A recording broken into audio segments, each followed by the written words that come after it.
Friends, ಎಲ್ರಿಗೂ ನಮಸ್ಕಾರ. ಇವತ್ತು ನಾನು ನಿಮಗೆ ರುಚಿಯಾಗಿ ಹಾಗಲಕಾಯಿ ಗೋಜ್ನ ಹೇಗೆ ಮಾಡೋದು ಅಂತ ಹೇಳ್ಕೊಡ್ತಾ ಇದ್ದೀನಿ. ತುಂಬ ಟೇಸ್ಟಿಯಾಗಿರುತ್ತೆ, ಅದರಲ್ಲೂ ಶುಗರ್ ಇರೋಂಥವ್ರಿಗಂತೂ ತುಂಬ ಒಳ್ಳೆಯದು. ಈ ರೀತಿಯೂ ಒಂದ್ಸರಿ ಮಾಡಿಕೊಡಿ, ತುಂಬ ಇಷ್ಟಪಟ್ಟು ತಿಂತಾರೆ. ಇದು ಇಡ್ಲಿ, ದೋಸೆ, ರೊಟ್ಟಿ, ಚಪಾತಿಗಾಗಲಿ ತುಂಬ ಚೆನ್ನಾಗಿರುತ್ತೆ. ಸ್ವಲ್ಪ ಸಾಂಬಾರು ಟೈಪ್ ಮಾಡಿಕೊಂಡ್ರೆ ಮುದ್ದೆಗಾಗಲಿ ಮತ್ತು ವೈಟ್ ರೈಸ್ಗಾಗಲಿ ತುಂಬ ಚೆನ್ನಾಗಿರುತ್ತೆ. ನೀವು ಒಂದ್ಸರಿ ಟ್ರೈ ಮಾಡಿ, ಟೇಸ್ಟ್ ಮಾಡಿ, ಹಾಗೆ ಹೇಗಿದೆ ಅಂತ ಕೂಡ ಕಮೆಂಟ್ ಮಾಡಿ. ಹಾಗಲಕಾಯಿ ಗೊಜ್ಜಿಗೆ ಬೇಕಾಗಿರೋಂಥ ಸಾಮಗ್ರಿಗಳು: ಹಾಗಲಕಾಯಿ ತೊಗೊಂಡಿದ್ದೀನಿ, ಈ ರೀತಿ ತೆಳುಗೆ ಹೆಚ್ಚಿಟ್ಕೊಂಡಿದ್ದೀನಿ ರೌಂಡಿಗೆ. ಒಂದು 1/4 kg ಅಷ್ಟು ತೊಗೊಂಡ್ರೆ ಸಾಕು. ಹಾಗೆ ರುಚಿಗೆ ತಕ್ಕಷ್ಟು ಉಪ್ಪು, ಈರುಳ್ಳಿ ಒಂದು ಅರ್ಧ ತೊಗೊಂಡಿದ್ದೀನಿ ರುಬ್ಕೊಡೋದಕ್ಕೆ. ಇವೆಲ್ಲ ಅರ್ಧ ಟೊಮೊಟೊ ತೊಗೊಂಡಿದ್ದೀನಿ, ದಪ್ಪ ಸೈಜಲ್ಲಿ ಒಂದು ಅರ್ಧ ಟೊಮೊಟೊನ ಕಟ್ ಮಾಡಿ ಇಟ್ಕೊಂಡಿದ್ದೀನಿ. ಹಾಗೆ 1 ಹಿಡಿಯಷ್ಟು ಮಾತ್ರ ತೆಂಗಿನಕಾಯಿ ತೊಗೊಂಡಿದ್ದೀನಿ. ತೆಂಗಿನಕಾಯಿನ ಜಾಸ್ತಿನೂ ಹಾಕೊಳ್ಳೋದು ಅವಶ್ಯಕತೆ ಇಲ್ಲ. ಹಾಗೆ ಮನೇಲಿ ಮಾಡಿರೋಂಥ ಖಾರದ ಪುಡಿ, ಅರಿಶಿನ ಪುಡಿ. ಇದು ಒಗ್ಗರಣೆಗೆ ಟೊಮೊಟೊ, ಹಸಿಮೆಣ್ಸಿನ್ಕಾಯಿ, ಈರುಳ್ಳಿ, ಕರಿಬೇವು ಹಾಗೆ ಕೊತ್ತಂಬರಿ ಸೊಪ್ಪು ಇಷ್ಟನ್ನು ಒಗ್ಗರಣೆಗೆ ಹಾಕೋಬೇಕು. ಇವಾಗ ಒಂದು ಮಿಕ್ಸಿ ಜಾರ್ಗೆ ಮಸಾಲೆ ಹಾಕೋತಾ ಇದ್ದೀನಿ.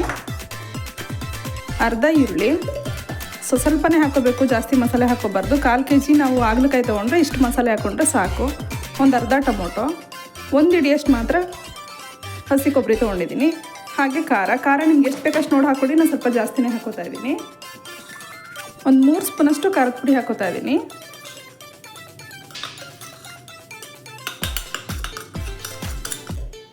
ಸ್ವಲ್ಪ ನೀರು ಹಾಕ್ಕೊಂಡು ಸಣ್ಣಕ್ಕೆ ರುಬ್ಕೋಬೇಕು. ಎಷ್ಟು ಸಾಧ್ಯ ಆಗುತ್ತೋ ಅಷ್ಟು ಸಣ್ಣಕ್ಕೆ ರುಬ್ಕೊಂಡ್ರೆ ತುಂಬ ಚೆನ್ನಾಗಿರುತ್ತೆ. ನೋಡಿ, ಈ ರೀತಿ ಸಣ್ಣಕ್ಕೆ ರುಬ್ಬಿಟ್ಕೊಂಡಿದ್ದೀನಿ. ಬಾಣಲಿ ಕಾದಿದೆ, ಎಣ್ಣೆ ಹಾಕೋತಾ ಇದ್ದೀನಿ. ಒಂದು 3 ಸೌಟು ಫಸ್ಟು ಎಣ್ಣೆ ಹಾಕೋಬೇಕು. ಎಣ್ಣೆಯಲ್ಲಿ ಸ್ವಲ್ಪ ಹಾಗಲಕಾಯಿನ ಚೆನ್ನಾಗಿ ಫ್ರೈ ಮಾಡ್ಕೊಂಡಷ್ಟು ತುಂಬ ಚೆನ್ನಾಗಿರುತ್ತೆ, ಒಳ್ಳೆ ಟೇಸ್ಟ್ ಇರುತ್ತೆ. ಕಹಿ ಅಂಶ ಕೂಡ ಕಮ್ಮಿ ಆಗುತ್ತೆ. ಯಾಕಂದರೆ ನಾನಿಲ್ಲಿ ಬಳಸ್ತಾ ಇರೋ ಹಾಗಲಕಾಯಿ ನಾಟಿ ಹಾಗಲಕಾಯಿ, ಸ್ವಲ್ಪ ಕಹಿ ಅಂಶ ಜಾಸ್ತಿ ಇರೋದ್ರಿಂದ ಎಣ್ಣೆಯಲ್ಲಿ ಚೆನ್ನಾಗಿ ಫ್ರೈ ಮಾಡ್ಕೋಬೇಕು. ಒಂದು 3 ಸೌಟಷ್ಟು ಎಣ್ಣೆ ಹಾಕ್ಕೊಂಡ್ರೆ ಸಾಕು. ಎಣ್ಣೆ ಬಿಸಿ ಆಗಬೇಕು. ಕೆಲವರು ಒಗ್ಗರಣೆಗೆ ಹಾಗಲಕಾಯಿ ಹಾಕೊಂಡ್ಬಿಡ್ತಾರೆ. ಹಾಗೆ ಮಾಡೋದ್ರಿಂದ ಹಾಗಲಕಾಯಿನಲ್ಲಿ ಕಹಿ ಅಂಶ ಕಮ್ಮಿ ಆಗಲ್ಲ. ಹಾಗಾಗಿ ಸ್ವಲ್ಪ ಎಣ್ಣೆ ಹಾಕ್ಕೊಂಡು ಚೆನ್ನಾಗಿ ಡೀಪ್ ಫ್ರೈ ಮಾಡಿದಷ್ಟು ಒಳ್ಳೆ ಟೇಸ್ಟ್ ಇರುತ್ತೆ. ಹಾಗೆ ತಿನ್ನೋದಕ್ಕೂ ಕೂಡ ತುಂಬ ರುಚಿ ಇರುತ್ತೆ. ಕಹಿ ಅಂಶ ಕೂಡ ಕಮ್ಮಿ ಆಗುತ್ತೆ. ನೋಡಿ, ನಾನಿಲ್ಲಿ ನಾಟಿ ಹಾಗಲಕಾಯಿ ತೊಗೊಂಡಿದ್ದೀನಿ. 1/4 kg ಅಷ್ಟು ತೊಗೊಂಡು ಈ ರೀತಿ ತೆಳುಗೆ ಹೆಚ್ಚಿಟ್ಕೊಂಡಿದ್ದೀನಿ ರೌಂಡಕ್ಕೆ. ಇದನ್ನು ಎಣ್ಣೆ ಕಾದ್ಮೇಲೆ ಹಾಕ್ಕೊಂಡು ಚೆನ್ನಾಗಿ ಫ್ರೈ ಮಾಡ್ಕೋಬೇಕು.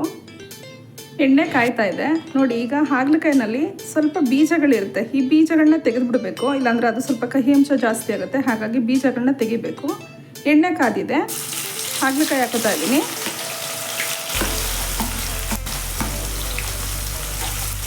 ಈ ರೀತಿ ಕೂಡ ಒಂದ್ಸರಿ ಟ್ರೈ ಮಾಡಿ, ತುಂಬ ಚೆನ್ನಾಗಿರುತ್ತೆ. ಒಂದು ಬಿಡದೇನೆ ಹಾಗಲಕಾಯಿ ತಿನ್ಬೋದು, ಅಷ್ಟು ಟೇಸ್ಟ್ ಇರುತ್ತೆ. ಕಹಿ ಅಂಶ ಒಂದು ಸ್ವಲ್ಪನೂ ಇರಲ್ಲ. ಅದರಲ್ಲೂ ಶುಗರ್ ಪೇಷಂಟ್ ಇರೋರ್ಗಂತೂ ಇದು ತುಂಬ ಒಳ್ಳೆಯದು. ಫ್ರೈ ಆಗ್ತಾ ಇದೆ. ಒಂದು 3/4 ಭಾಗದಷ್ಟು ಚೆನ್ನಾಗಿ ಫ್ರೈ ಮಾಡ್ಕೋಬೇಕು.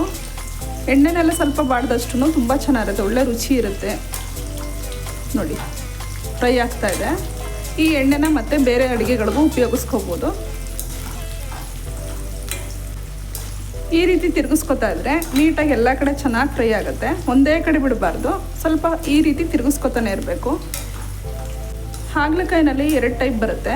ಒಂದು ನಾಟಿ ಹಾಗಲಕಾಯಿ, ಇನ್ನೊಂದು ಫಾರಮ್ ಹಾಗಲಕಾಯಿ. ಫಾರಮ್ ಹಾಗಲಕಾಯಿ ಅಷ್ಟು ಕಹಿ ಅಂಶ ಬರಲ್ಲ. ನಾಟಿದ್ರಲ್ಲಿ ತುಂಬ ಕಹಿ ಬರುತ್ತೆ, ಆದರೆ ದೇಹಕ್ಕಂತೂ ತುಂಬ ಒಳ್ಳೆಯದು, ಆರೋಗ್ಯಕ್ಕೆ ತುಂಬ ಒಳ್ಳೆಯದು, ಒಳ್ಳೆ ರುಚಿನೂ ಕೊಡುತ್ತೆ. ಶುಗರ್ ಇರೋಂಥವ್ರು ಹಾಗಲಕಾಯಿನಲ್ಲಿ ಜ್ಯೂಸ್ ಮಾಡಿ ಕೂಡ ಕುಡಿತಾರೆ, ಅದು ಕೂಡ ತುಂಬ ಒಳ್ಳೆಯದು. ಹಾಗಲಕಾಯಿ ಫ್ರೈ ಆಗೋ ಅಷ್ಟರಲ್ಲಿ ನಾನು ಒಂದು ಗೋಲಿ ಗಾತ್ರದಷ್ಟು ಹುಣಸೆಹಣ್ಣ ನೆನೆಸಿಟ್ಕೊಂಡಿದ್ದೀನಿ. ಜಾಸ್ತಿ ಹುಣಸೆಹಣ್ಣು ಕೂಡ ಹಾಕೋಬಾರ್ದು, ಜಾಸ್ತಿ ಹಾಕ್ಕೊಂಡಷ್ಟು ಹುಳಿ ಜಾಸ್ತಿ ಆಗಿಬಿಡುತ್ತೆ. ಹದವಾಗಿ ಹಾಕೋಬೇಕು, ತುಂಬ ಚೆನ್ನಾಗಿರುತ್ತೆ. ನಾವಿಲ್ಲಿ ಒಂದು 1/4 kg ಅಷ್ಟು ಹಾಗಲಕಾಯಿ ಹಾಕ್ಕೊಂಡಿರೋದ್ರಿಂದ ಹುಣಸೆಹಣ್ಣು ಒಂದು ಗೋಲಿ ಗಾತ್ರದಷ್ಟು ಹಾಕ್ಕೊಂಡ್ರೆ ಸಾಕು. ನೋಡಿ, ಈಗ ನೆನೆಸ್ಕೊಂಡ್ರೆ ಹುಳಿ ತುಂಬ ಚೆನ್ನಾಗಿ ಬಿಡುತ್ತೆ. ಫಸ್ಟೇ ನೆನೆಸಿಟ್ಕೋಬೇಕು. ನೋಡಿ, ಹಾಗಲಕಾಯಿ ಕೂಡ ಆಗ್ತಾ ಬಂತು. ಇನ್ನೊಂದು ಸ್ವಲ್ಪ ಫ್ರೈ ಮಾಡಿಕೊಂಡ್ರೆ ಸಾಕು. ಸ್ವಲ್ಪ ಕ್ರಿಸ್ಪಿ ಬರುತ್ತೆ, ಅಲ್ಲಿ ತನಕ ಫ್ರೈ ಮಾಡಿಕೊಂಡ್ರೆ ಸಾಕು. ಆಗ ಆಗ್ತಾ ಬಂತು. ಇಷ್ಟ ಆದರೆ ಸಾಕು. ಸ್ವಲ್ಪ ಕ್ರಿಸ್ಪಿ ಬರುತ್ತೆ. ಇದನ್ನು ಇವಾಗ ಒಂದು ಪ್ಲೇಟ್ಗೆ ಹಾಕೋತಾ ಇದ್ದೀನಿ.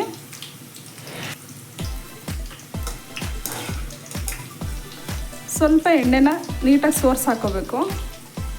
ಈ ರೀತಿ ಮಾಡ್ಕೊಳ್ಳೋದ್ರಿಂದ ಹಾಗಲಕಾಯಿ ತಿನ್ನೋದಕ್ಕೆ ತುಂಬ ಚೆನ್ನಾಗಿರುತ್ತೆ, ಕಹಿ ಕೂಡ ಇರಲ್ಲ. ಎಲ್ಲನೂ ಇದೇ ರೀತಿ ಹಾಕೋತಾ ಇದ್ದೀನಿ. ನೋಡಿ ಎಷ್ಟು ಚೆನ್ನಾಗಾಗಿದೆ ಅಂತ. ಸ್ಟವ್ ಆಫ್ ಮಾಡ್ಕೋತಾ ಇದ್ದೀನಿ.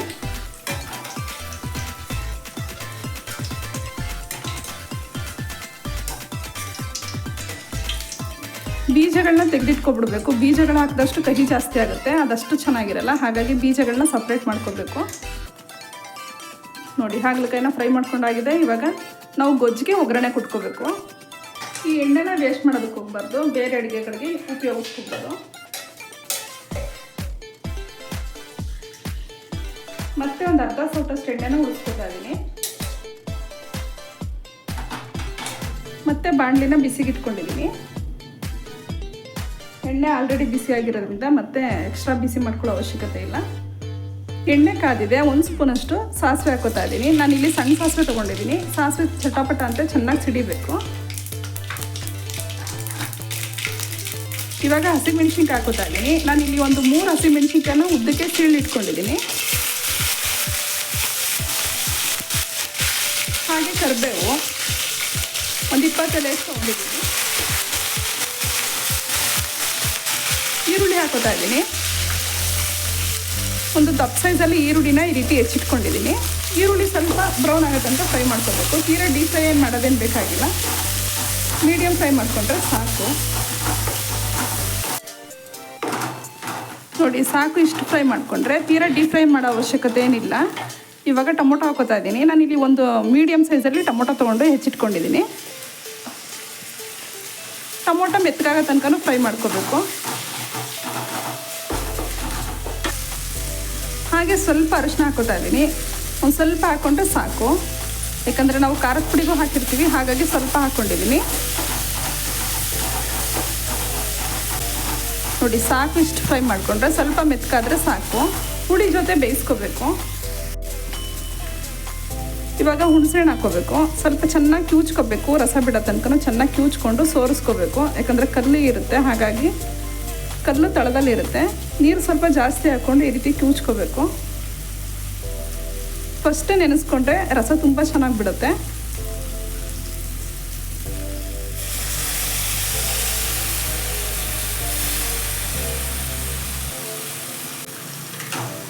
ನೀಟಾಗಿ ಮಿಕ್ಸ್ ಮಾಡ್ಕೋಬೇಕು.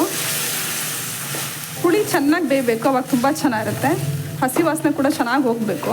ಹುಣಸೆ ಹಣ್ಣಲ್ಲಿರೋ ಹಸಿ ವಾಸನೆ ಚೆನ್ನಾಗಿ ಹೋಗೋ ತನಕ ನೀಟಾಗಿ ಫ್ರೈ ಮಾಡ್ಕೋಬೇಕು.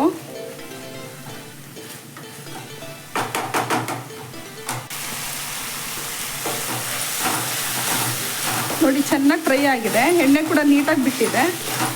ಹುಳಿ ಚೆನ್ನಾಗಿ ಬೆಂದಷ್ಟು ಒಳ್ಳೆ ರುಚಿ ಇರುತ್ತೆ. ಇವಾಗ ರುಬ್ಬಿಟ್ಕೊಂಡಿರೋಂಥ ಮಸಾಲೆ ಹಾಕೋತಾ ಇದ್ದೀನಿ. ಮಸಾಲೆನೂ ಕೂಡ ಎಣ್ಣೆಯಲ್ಲಿ 1-2 ನಿಮಿಷ ನೀಟಾಗಿ ಫ್ರೈ ಮಾಡ್ಕೋಬೇಕು, ಹಸಿ ವಾಸನೆ ಹೋಗೋ ತನಕ. ಯಾಕಂದರೆ ತೆಂಗಿನಕಾಯಿ ಹಾಕ್ಕೊಂಡಿರ್ತೀವಿ, ಸ್ವಲ್ಪ ಹಸಿ ವಾಸನೆ ಥರ ಇರುತ್ತೆ, ಹಾಗಾಗಿ ಎಣ್ಣೆಯಲ್ಲಿ ಫ್ರೈ ಮಾಡ್ಕೋಬೇಕು.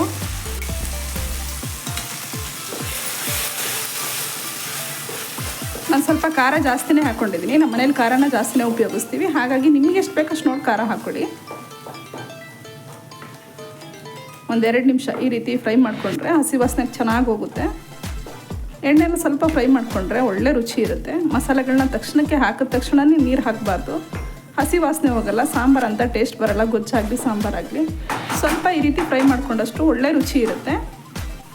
ಇವಾಗ ರುಚಿಗೆ ತಕ್ಕಷ್ಟು ಉಪ್ಪು ಹಾಕೋತಾ ಇದ್ದೀನಿ.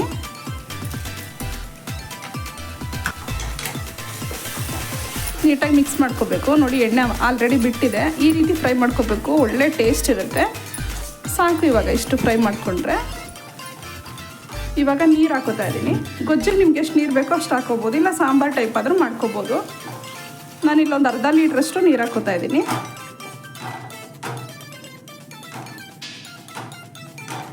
ಈ ರೀತಿ ಮಾಡಿಕೊಂಡ್ರೆ ರೈಸ್ ಆಗಲಿ ಮುದ್ದೆ ಆಗಲಿ ತಿನ್ನೋದಕ್ಕೆ ತುಂಬ ಚೆನ್ನಾಗಿರುತ್ತೆ, ಒಳ್ಳೆ ಟೇಸ್ಟ್ ಕೂಡ ಇರುತ್ತೆ. ನೋಡಿ ಚೆನ್ನಾಗಿ ಕುದೀತಾ ಇದೆ. 1-2 ನಿಮಿಷ ಚೆನ್ನಾಗಿ ಕುದಿಸ್ಕೋಬೇಕು. ಈ ನೊರೆಲ್ಲ ಸ್ವಲ್ಪ ಕಂಪ್ಲೀಟಾಗಿ ಹೋಗೋ ತನಕ ಚೆನ್ನಾಗಿ ಕುದಿಸ್ಕೊಂಡ್ರೆ ಒಳ್ಳೆ ಟೇಸ್ಟ್ ಇರುತ್ತೆ.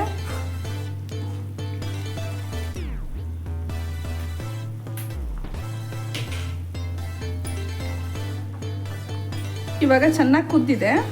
ನಾನು ಹಾಗಲಕಾಯಿ ಹಾಕೋತಾ ಇದ್ದೀನಿ. ಫ್ರೈ ಮಾಡಿ ಇಟ್ಕೊಂಡಿರೋ ಹಾಗಲಕಾಯಿ ನೋಡಿ ಎಷ್ಟು ಚೆನ್ನಾಗಿ ಕ್ರಿಸ್ಪಿಯಾಗಿದೆ ಅಂತ. ಇದಕ್ಕೆ ಬೇಕಾದ್ರೆ ಉಪ್ಪು ಖಾರ ಹಾಕ್ಕೊಂಡು ಬೇಕಾದ್ರೆ ತಿನ್ಬೋದು, ಅಷ್ಟು ಚೆನ್ನಾಗಿರುತ್ತೆ. 1/4 kg ಹೆಚ್ಕೊಂಡಿರೋಂಥ ಹಾಗಲಕಾಯಿನ ಫ್ರೈ ಮಾಡಿ ಇಟ್ಕೊಂಡಿರೋಂಥ ಹಾಗಲಕಾಯಿ ಹಾಕೋತಾ ಇದ್ದೀನಿ. 1-2 ನಿಮಿಷ ಮತ್ತೆ ಕುದಿಸ್ಕೋಬೇಕು. ಮಸಾಲೆ ಎಲ್ಲ ನೀಟಾಗಿ ಹಾಗಲಕಾಯಿ ಕೂಡ ಹಿಡಿಬೇಕು. ಮುದ್ದೆಗೆ, ರೊಟ್ಟಿ, ಚಪಾತಿಗೆ ತುಂಬ ಚೆನ್ನಾಗಿರುತ್ತೆ. ಮುದ್ದೆಗಂತೂ ತುಂಬ ಚೆನ್ನಾಗಿರುತ್ತೆ. ಮುದ್ದೆಗೆ, ರೈಸ್ಗೆ 1-2 ನಿಮಿಷ ಕುದಿಸ್ಕೋಬೇಕು. ನೀಟಾಗಿ ಹಾಗಲಕಾಯಿಗೆ ಉಪ್ಪು, ಹುಳಿ, ಖಾರ ಎಲ್ಲ ಚೆನ್ನಾಗಿ ಹಿಡಿಬೇಕು. ಅಲ್ಲಿ ತನಕ ಬೇಯಿಸ್ಕೊಂಡ್ರೆ ಸಾಕು. ಯಾಕಂದರೆ ಫಸ್ಟೇ ಫ್ರೈ ಮಾಡಿ ಇಟ್ಕೊಂಡಿರ್ತೀವಿ ಹಾಗಲಕಾಯಿನ, ಹಾಗಾಗಿ ಸ್ವಲ್ಪ ಹೊತ್ತು ಬೇಯಿಸ್ಕೊಂಡ್ರೆ ಸಾಕು. ತೀರಾ ಜಾಸ್ತಿ ಏನು ಬೇಯಿಸೋ ಅವಶ್ಯಕತೆ ಏನಿಲ್ಲ. ಕುದೀತಾ ಇದೆ. ಹಾಗಲಕಾಯಿ ತುಂಬ ಕಹಿ ನಮ್ಗೆ ತಿನ್ನೋಕ್ಕಾಗಲ್ಲ ಅನ್ನೋರು ಈ ರೀತಿ ಮಾಡ್ಕೊಳ್ಳಿ, ತುಂಬ ಚೆನ್ನಾಗಿರುತ್ತೆ, ಒಳ್ಳೆ ಟೇಸ್ಟು ಕೂಡ ಇರುತ್ತೆ. ಡೈರೆಕ್ಟಾಗಿ ನಾವು ಒಗ್ಗರಣೆಗೆ ಆಗಲಿ ಮಸಾಲೆನ ಜೊತೆ ಸೇರಿಸ್ಬಿಟ್ಟು ಕುದಿಸ್ಕೋಬಾರ್ದು, ಅಂಥ ಟೇಸ್ಟ್ ಇರಲ್ಲ. ಈ ರೀತಿ ಫ್ರೈ ಮಾಡ್ಕೊಂಡು ಒಂದ್ಸರಿ ಟ್ರೈ ಮಾಡಿ, ತುಂಬ ಚೆನ್ನಾಗಿರುತ್ತೆ, ಒಳ್ಳೆ ರುಚಿ ಕೂಡ ಇರುತ್ತೆ. ಮತ್ತೆ ಮತ್ತೆ ಮಾಡ್ಕೊಳ್ಳೋ ಅಷ್ಟು ಒಳ್ಳೆ ರುಚಿ ಇರುತ್ತೆ. ದೋಸೆ, ಇಡ್ಲಿ, ಚಪಾತಿಗಂತೂ ತುಂಬ ಚೆನ್ನಾಗಿರುತ್ತೆ. ಶುಗರ್ ಪೇಷಂಟ್ ಇರೋರ ಮನೇಲಂತೂ ಹಾಗಲಕಾಯಿ ಇದ್ದೇ ಇರುತ್ತೆ. ಈ ರೀತಿ ಮಾಡ್ಕೊಡಿ, ತುಂಬ ಇಷ್ಟಪಟ್ಟು ತಿಂತಾರೆ. ಹಾಗೆ ನೀವು ಕೂಡ ತಿನ್ಬೋದು, ಆರೋಗ್ಯಕ್ಕೆ ತುಂಬ ಒಳ್ಳೆಯದು. ಇದು ಶುಗರ್ ಪೇಷಂಟ್ ಇರೋರಿಗೆ ಅಷ್ಟೇ ಅಲ್ಲ, ಮಾಮೂಲಿ ಎಲ್ಲರೂ ಕೂಡ ತಿನ್ಬೋದು, ಮಕ್ಕಳಿಂದನೂ ಕೂಡ ತಿನ್ಬೋದು. ಆದರೆ ಮಕ್ಕಳು ತಿನ್ನಲ್ಲ, ಯಾಕಂದರೆ ಹಾಗಲಕಾಯಿ ಕಹಿ ಅನ್ನೋ ಒಂದು ಮೈಂಡ್ ಸೆಟ್ ಮಾಡ್ಕೊಂಡ್ಬಿಟ್ಟಿರ್ತಾರೆ. ಈ ರೀತಿ ಮಾಡ್ಕೊಡಿ, ತುಂಬ ಚೆನ್ನಾಗಿರುತ್ತೆ. ನೋಡಿ ಆಗ್ತಾ ಬಂತು, ಇನ್ನೊಂದು 2 ನಿಮಿಷ ಕುದಿಸ್ಕೊಂಡ್ರೆ ಸಾಕು. ನೋಡಿ ಸಾಕು, ಆಗಿದೆ. ಸೆಮಿ ಗ್ರೇವಿ ಥರ ಆಗಿದೆ, ತುಂಬ ಚೆನ್ನಾಗಿರುತ್ತೆ. ನೋಡಿ ಬೇಯಿಸ್ಕೊಂಡಷ್ಟು ಸ್ವಲ್ಪ ಗಟ್ಟಿಯಾಗುತ್ತೆ. ಈ ರೀತಿ ಆದರೆ ತುಂಬ ಚೆನ್ನಾಗಿರುತ್ತೆ. ಇನ್ನೂ ಗಟ್ಟಿ ಮಾಡ್ಕೋತೀನಿ ಅಂದರೆ ಅದು ಚೆನ್ನಾಗಿರುತ್ತೆ, ರೊಟ್ಟಿ ಚಪಾತಿಗೆಲ್ಲ ಅದು ಕೂಡ ತುಂಬ ಚೆನ್ನಾಗಿರುತ್ತೆ. ದೋಸೆ, ಇಡ್ಲಿ, ರೊಟ್ಟಿ, ಚಪಾತಿ ಇಷ್ಟಕ್ಕೆ ಮಾತ್ರ ತುಂಬ ಚೆನ್ನಾಗಿರುತ್ತೆ. ಲಾಸ್ಟಲ್ಲಿ ನಾನು ಕೊತ್ತಂಬರಿ ಸೊಪ್ಪು ಹಾಕೋತಾ ಇದ್ದೀನಿ. 1 ಹಿಡಿಯಷ್ಟು ಕೊತ್ತಂಬರಿ ಸೊಪ್ಪನ್ನ ಹೆಚ್ಚಿಟ್ಕೊಂಡಿದ್ದೀನಿ, ಇದನ್ನು ಹಾಕೋತಾ ಇದ್ದೀನಿ. ಲಾಸ್ಟಲ್ಲಿ ಕೊತ್ತಂಬರಿ ಸೊಪ್ಪು ಹಾಕ್ಕೊಂಡು ಮಿಕ್ಸ್ ಮಾಡ್ಕೊಂಡಿದ್ದೀನಿ. ಸಾಕು ನೋಡಿ, ಇಷ್ಟ ಆದರೆ ಸೆಮಿ ಗ್ರೇವಿ ಥರ ಮಾಡ್ಕೊಂಡಿದ್ದೀನಿ. ನೋಡಿ ಇದು ಮುದ್ದೆಗಾಗಲಿ ರೈಸ್ಗಾಗಲಿ ತುಂಬ ಚೆನ್ನಾಗಿರುತ್ತೆ. ಸ್ವಲ್ಪ ಇನ್ನೂ ಗಟ್ಟಿ ಮಾಡಿಕೊಂಡ್ರೆ ರೊಟ್ಟಿ, ಚಪಾತಿ, ದೋಸೆ, ಇಡ್ಲಿ ಇಷ್ಟಕ್ಕೆ ಮಾತ್ರ ತುಂಬ ಚೆನ್ನಾಗಿರುತ್ತೆ. ಇದರಲ್ಲಿ ಪೂರಿ ಅಂತ ಚೆನ್ನಾಗಿರಲ್ಲ. ಹಾಗಾಗಿ ಇಡ್ಲಿ, ದೋಸೆ, ರೊಟ್ಟಿ, ಚಪಾತಿಗೆಲ್ಲ ತುಂಬ ಚೆನ್ನಾಗಿರುತ್ತೆ. ನೋಡಿ ಹಾಗಲಕಾಯಿ ಗೊಜ್ಜು ರೆಡಿಯಾಗಿದೆ. ನಿಮಗೆ ನಾನು ಮಾಡಿರೋಂಥ ಈ ರೆಸಿಪಿ ಇಷ್ಟ ಆಯಿತು ಅಂತ ಹೇಳಿದ್ರೆ ಲೈಕ್ ಮಾಡಿ, ಶೇರ್ ಮಾಡಿ, ಕಮೆಂಟ್ ಮಾಡಿ. ಹಾಗೆ ನನ್ನ ಚಾನಲ್ಗೆ ಸಬ್ಸ್ಕ್ರೈಬ್ ಆಗಿ. Thank you.